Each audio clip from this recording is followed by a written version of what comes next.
Hi, this is Debbie Narver, and welcome to our first lesson in the Introduction to Strategic Planning course. Our first lesson is, what is strategic planning?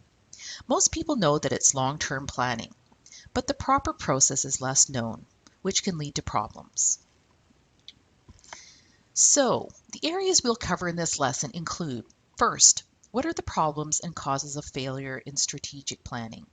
And second, we will examine the criteria for effective strategic plans. So let's start by first looking at the problems with strategic planning. First of all, I find that it's often a misunderstood and misused tool. Most people have heard the term. Perhaps they've even participated in strategic planning workshops. But sometimes these strategic planning processes have devolved and morphed into something that isn't really strategic planning. And because it has been done that way in the past, everyone comes to accept these bad habits as the norm. Let's look at a couple of scenarios.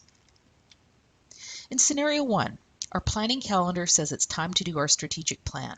So let's invite all our stakeholders to a session and get it done. We will ask everyone what they think we should do for the next 3 to 5 years and write it on a flip chart. Once we are done, we will produce a nice report and give everyone a copy. In scenario 2, let's hire a consultant to do our strategic plan. This person can go around asking everyone what they think we should do in the next 3 to 5 years. Then write up a really nice report that includes everyone's ideas and some appealing visuals.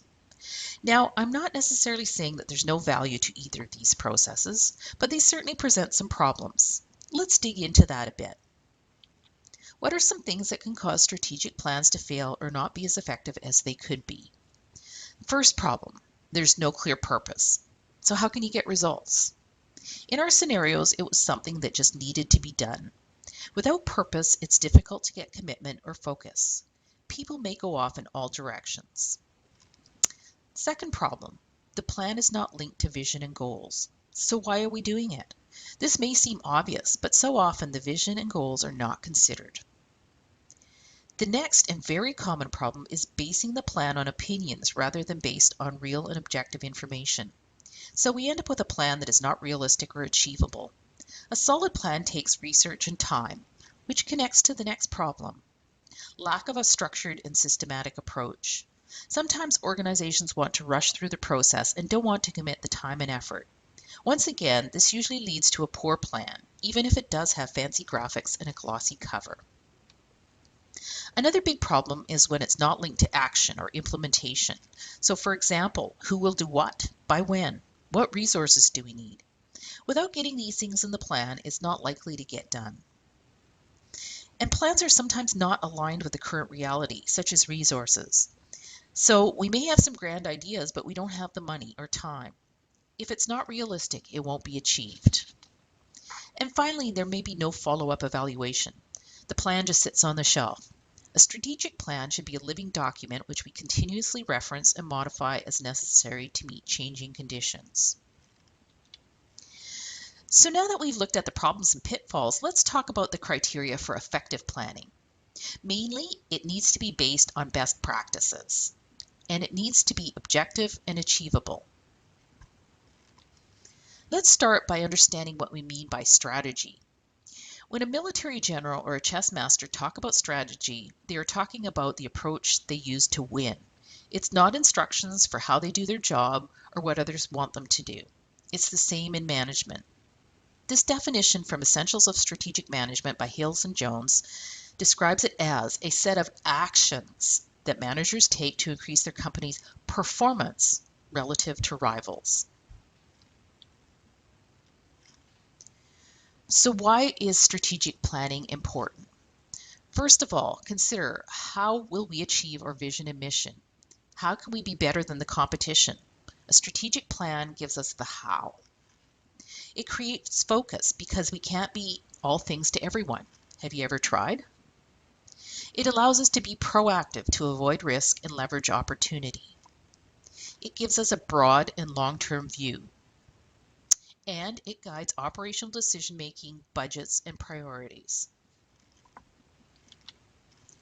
Strategic planning is an important part of overall performance management. It is grounded in the vision, mission, and values of an organization, which are generally unchanging. The strategies define how we get there.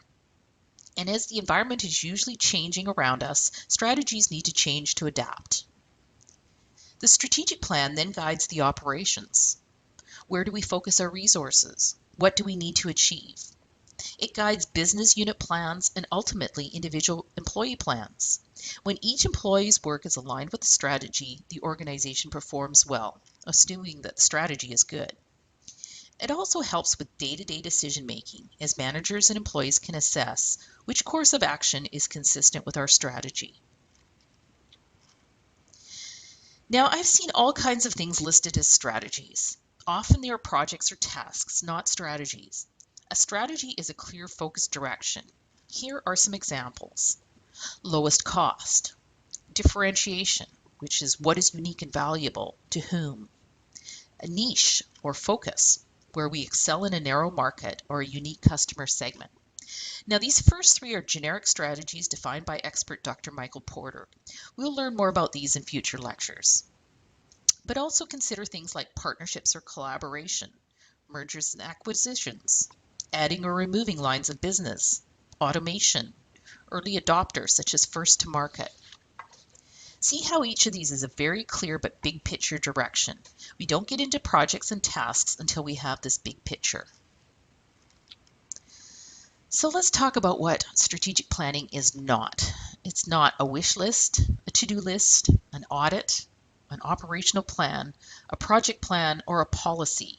And while it should seem obvious, I've seen strategic plans that have morphed towards some of these things.